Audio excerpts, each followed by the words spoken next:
A massive digital earthquake has just hit the Nigerian internet today, driven by a highly viral and explosive headline that has been circulating non-stop across all social media platforms. The bold headline screaming that a United States court has just given a final judgment on the Mazi Nnamdi Kanu case at the United States District Court for the District of Columbia has completely taken over the political space, sending millions of his loyal supporters both at home and in the massive global diaspora into an absolute frenzy. For a man whose continued detention has completely altered the political, economic, and security landscape of the entire nation, any news involving the American justice system stepping into the arena is bound to create a digital shockwave. Supporters are rapidly sharing this headline, desperately hoping that the heavy arm of the United States government has finally slammed the judicial gavel in favor of the indigenous people of Biafra leader. However, as responsible citizens who rely on absolute, undeniable facts to understand the true political climate of our country, we must look closely at what is actually unfolding inside the corridors of power in Washington, District of Columbia this year.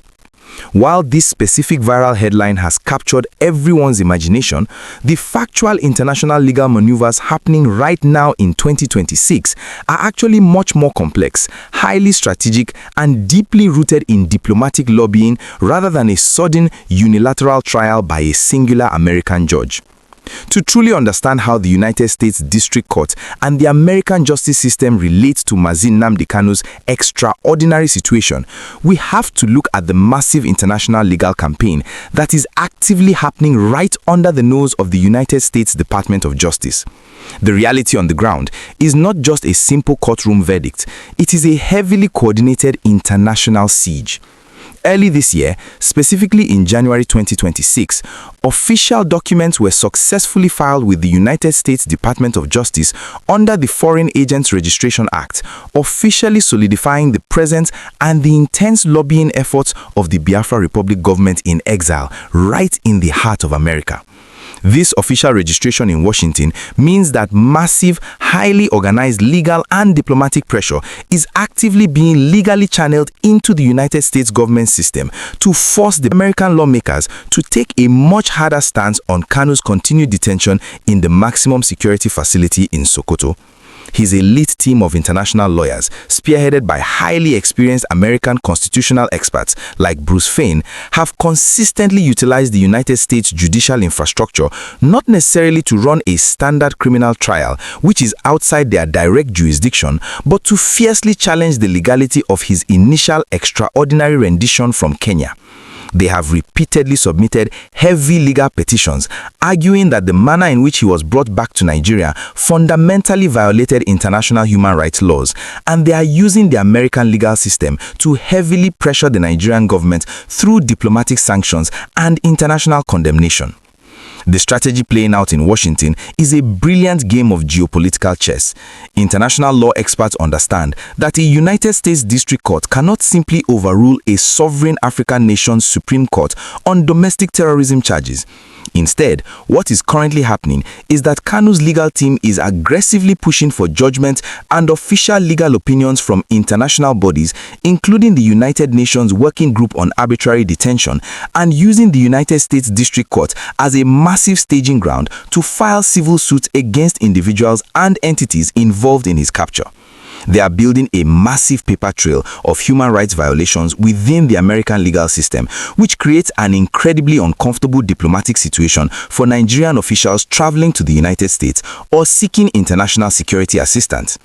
The goal of this massive Washington campaign is to make the diplomatic cost of keeping Nnamdi Kanu locked up so incredibly high that the Nigerian government will be forced to reconsider its stance. This intense international spotlight is exactly why headlines about the United States District Court are trending so heavily today. The diaspora is fully mobilizing its financial and legal resources to ensure that the international community does not turn a blind eye to the ongoing judicial processes back home in Abuja.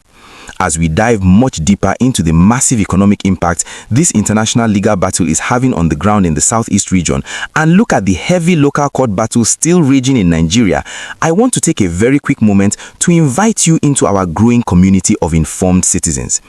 If you truly appreciate receiving these highly detailed, factual, and completely unfiltered political and legal breakdowns, please take just one quick second right now to smash that like button.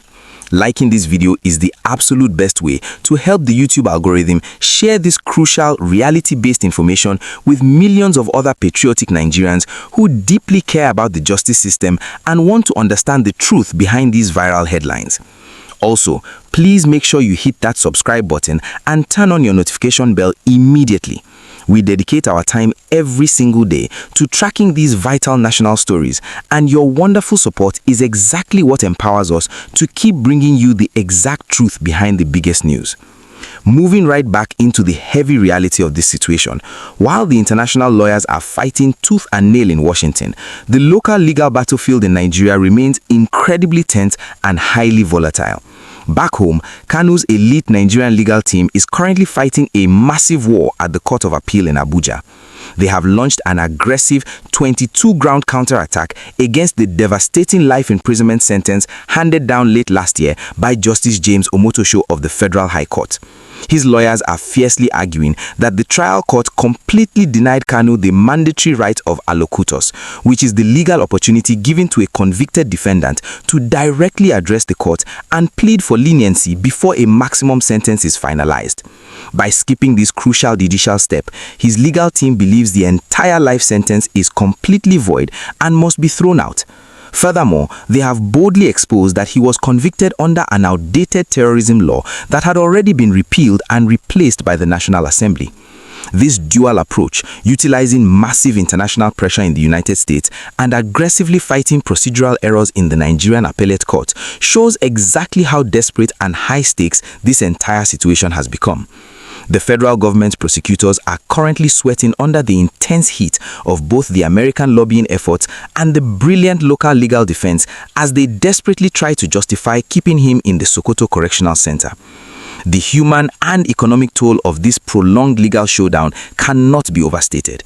Every single day Mazi Nnamdi Kanu remains locked behind bars, the entire southeast region continues to bleed economically. The relentless enforcement of the Monday sit-at-home orders has completely crippled the local economy, chasing away massive foreign direct investments, shutting down local businesses, and severely disrupting the education of millions of innocent children. Major cities that used to be the commercial beating heart of the nation have been turned into ghost towns every single week, leading to uncountable billions of naira lost in revenue. Traditional rulers, prominent governors like Alex Otti of Abia State, and highly respected civil society organizations have continuously gone to the presidential villa to directly beg President Bola Tinubu to intervene. They are loudly demanding a political solution, heavily arguing that the heavy-handed military and judicial approach is only radicalizing more youth and making the security crisis exponentially worse. They strongly believe that releasing Kanu is the absolute only way to restore lasting peace, completely end the destructive sit-at-home enforcement, and bring the southeast region back into the economic fold of the nation. Yet, the federal government remains deeply hesitant, caught between the desire for national security and the growing realization that this judicial marathon is severely damaging the country's international reputation, especially with all the noise currently being made in the United States District Court and by American lobbyists. This incredibly tense intersection of international law in Washington and domestic politics in Abuja brings us to a very deep and important national conversation, and I genuinely want to hear your personal, highly detailed thoughts on this complex matter. When you look at the massive lobbying efforts currently happening in the United States and the intense legal appeals ongoing in Abuja, do you firmly believe that international pressure from America is actually capable of forcing the Nigerian government to finally release Nnamdi Kanu? Or do you think the federal government will completely ignore Washington and let the local courts decide his fate? Furthermore, do you feel that a political solution from President Tinubu is the only real way out of this massive crisis, or should the judicial process be allowed to run its full course, regardless of how much the southeast economy suffers in the meantime? Please take a few moments right now to go straight down into the comment section and type out your full honest opinion. Your unique perspective is an incredibly vital part of this massive ongoing national conversation,